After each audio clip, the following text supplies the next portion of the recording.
Welcome to the Wisconsin Forest History Association screencast of their 2020 event, Forging Sustainable Forestry 1911, Wisconsin's First Forest Rangers, conducted on September 27th at Angler's Restaurant in Manitowish Waters. This presentation was created and narrated by Jim Bokern, president of the Manitowish Waters Historical Society. This presentation is the second installment of 3 videos documenting the rise of forestry in Wisconsin and the pivotal role of forest rangers over time. 3 key takeaways from our second presentation include, first, the evolution of northern Wisconsin's Great River Drive logging boom. 2, the impact forest rangers had on the development of Wisconsin's Department of Forestry leased lands. And finally, 3, how public lands have contributed to the development to serve the interests of the local communities and visitors of the Northwoods.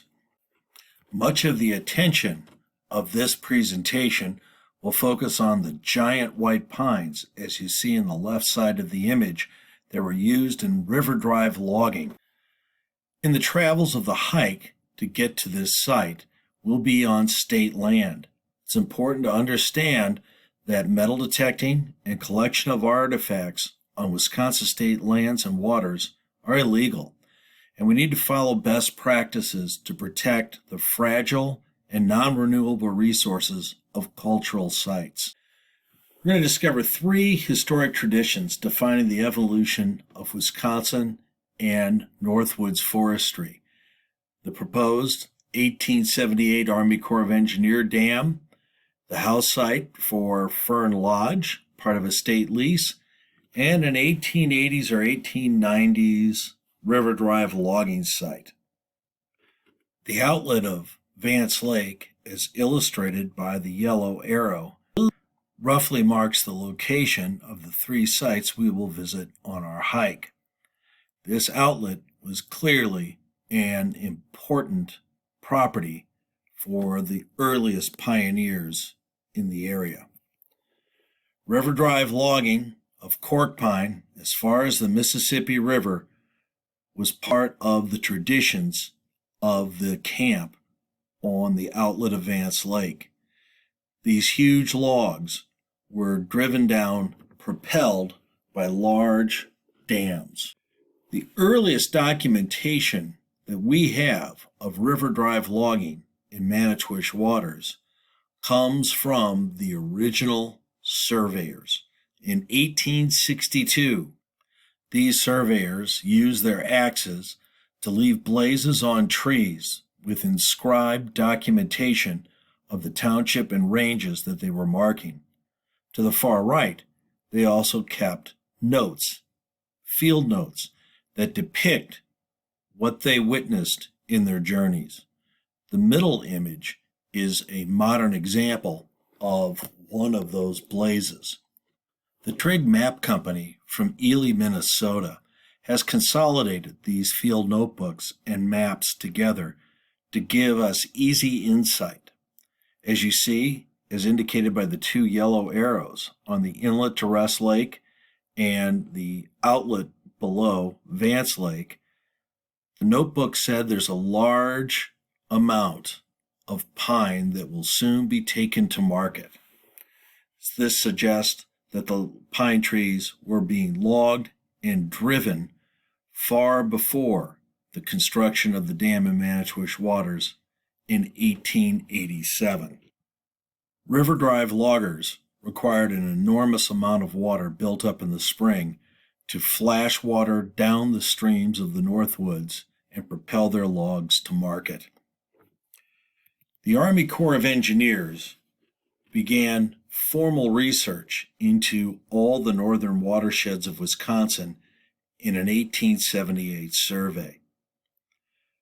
Rest Lake immediately gained the attention of these surveyors as arguably the best site for a River Drive logging dam in all of the Flambeau watershed.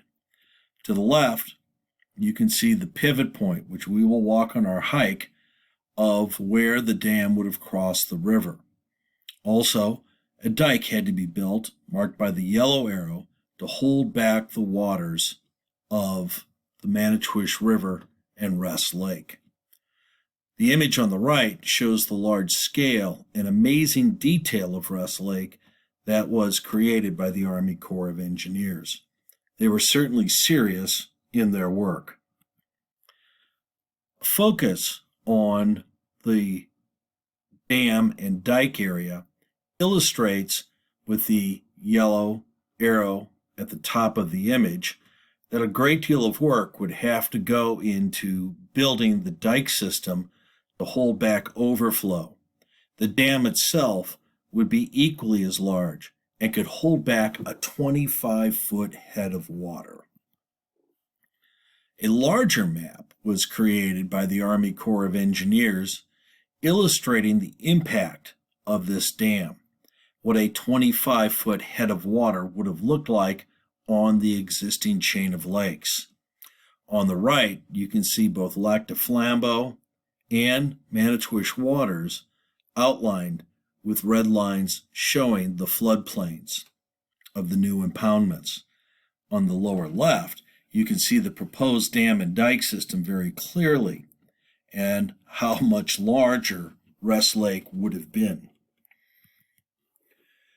After it was legislated that a 25-foot head of water was not desirable, the site identified by the yellow arrow on the outlet of Vance Lake was abandoned and moved to where the red arrow is, where the dam for Manitowish Waters still exists today.